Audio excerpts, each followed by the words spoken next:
जम्मू कश्मीर की बेटी सुमन वर्मा का कमाल। यूरोप की सबसे ऊंची चोटी माउंट एल्ब्रेस की फतह। कठुआ में सुमन वर्मा का जोरदार स्वागत।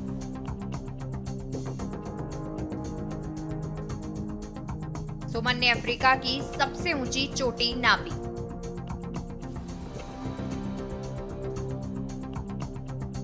अब माउंट एवरेस्ट चढ़ने के लिए बेताब। सभी उपमहाद्वीपों की ऊंची चोटियों पर पर्वतारोहण की मंशा। पेशे से CISF में कांस्टेबल हैं सुमन। बीमार होने से ओलंपिक में जाने का सपना टूटा तो जिंदगी से हार ना मानने की ठानी।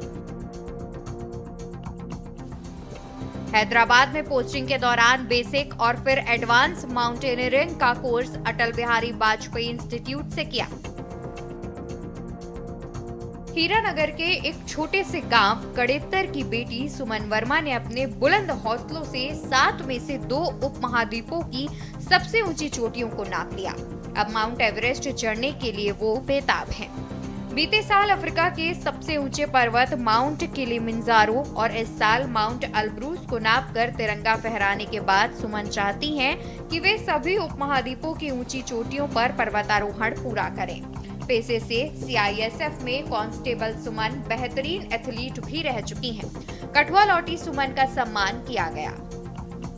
सुमन ने बताया कि उन्होंने -20 से 25 डिग्री सेल्सियस तापमान के बीच रूस के माउंट एल्ब्रूस की चढ़ाई की। 15 अगस्त को समिट शुरू किया था, लेकिन मौसम खराब होने के चलते ये पूरा नहीं हो पाया। इस दौरान 70 से 90 किलोमीटर प्रति घंटे की हवाओं ने परेशानी बढ़ा दी।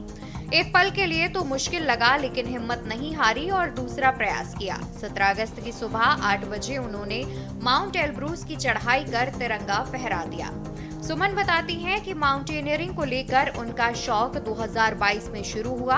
बकौल सुमन, एक समय पर बीमार होने से ओलंपिक में जाने का सपना टूटा तो जिंदगी से यूं हार ना मानने की ठानी। धीरे धीरे करके ही हम इसे स्केल करते हैं। एक दिन में इसको क्लाइम नहीं कर सकते। उसमें उसे हाइट के मुताबिक ढलना पड़ता है, उस माउंटेन को समझना पड़ता है, वहाँ क्या होने वाला है क्या नहीं होने वाला, उन सब चीज़ों को जांचते हुए ही आगे बढ़ना है। जिसका एक्लिमेटाइजेशन वॉक जो जगह जगह पे करने को मिलती है, जिसके लिए अगर हमें 5-6 हज़ार की हाइट पे जाना है तो उसके लिए कम से कम 4-5 हज़ार मीटर हमें जाके रोटेशंस करने पड़ते हैं। उस हाइट पे जाके रुकना पड़ता है वहाँ की हवा पानी को समझने के लिए। बताया कि 2022 में हैदराबाद में पोस्टिंग के दौरान उन्होंने बेसिक और फिर एडवांस माउंटेनियरिंग का course Atal Bihari Vajpayee institute of mountaineering and allied course किया।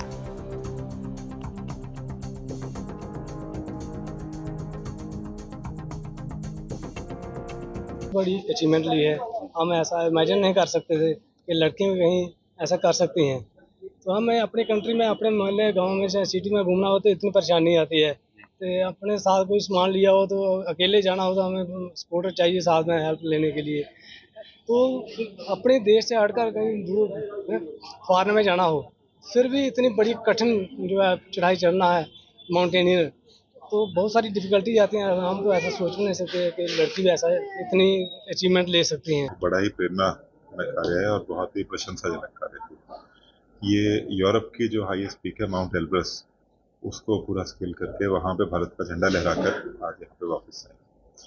ये कठुआ की बेटी हैं, बीगाम की बेटी हैं। पहले भी इन्होंने ऐसे कार्य करे हैं। बहुत सारी भारत की ऐसी चोटियां हैं जो इन्होंने चढ़ी। पिछले साल इन्होंने माउंट किलिमंजारो को स्केल करके वहाँ पे भारत का झंडा लहराया। तब भी हमने इनको जो है पिछले साल 26 जनवरी में सम्मानित किया। आज ये मेरे को ऐसा बता रही थी कि इनका अगला सपना है माउंट एवरेस्ट को पे जाके ये भारत का झंडा जो है लहराना चाहते हैं। इसके बाद वर्ष 2023 के अगस्त महीने में 19,340 फीट पर अफ्रीका के सबसे ऊंचे किलिमंजारो पहाड़ की चोटी चढ़ डाली। माउंट एल्ब्रूस के लिए यहीं से तैयारी शुरू हो गई और इस साल 18,510 मीटर पर इसे भी नाप डाला। सुमन ने बताया कि बतौर एथलीट उन्हें प्रदेश में अच्छी पहचान मिल चुकी थी। ऐसे में पर्वतारोहण ख्याति पाने का लक्ष्य नहीं है, बल्कि छोटे से गांव की कोई भी लड़की कोई भी बड़ा और दुनिया का सबसे बड़ा सपना देख सकती है। यही सच कर देखना मकसद है। इसमें परिवार का भी पूरा सहयोग रहा है। सुमन ने बताया कि उनके पिता शिक्षक और माता गृहिणी है। सुमन का भाई सेना में है और बहन नर्सिंग कर चुकी है। सुमन ने बताया कि इन पहाड़ों को चढ़ने के लिए कई बार त्याग भी करना पड़ता है। 1 महीने की बामुश्किल मिलने वाली छुट्टी में तैयारी करते हैं या फिर कोर्स करना होता है। ऐसे में साल भर के लिए परिवार से फिर दूरी बन जाती है। बताया कि रूस के इस पर्वत को चढ़ने में ही लगभग 4 लाख रुपए खर्च हुआ। माउंट एवरेस्ट के लिए इससे 10 गुना अधिक चाहिए। सरकार यदि चाहे तो उनका सपना सच हो सकता है। स्पेशल डेस्क के न्यूज़ इंडिया।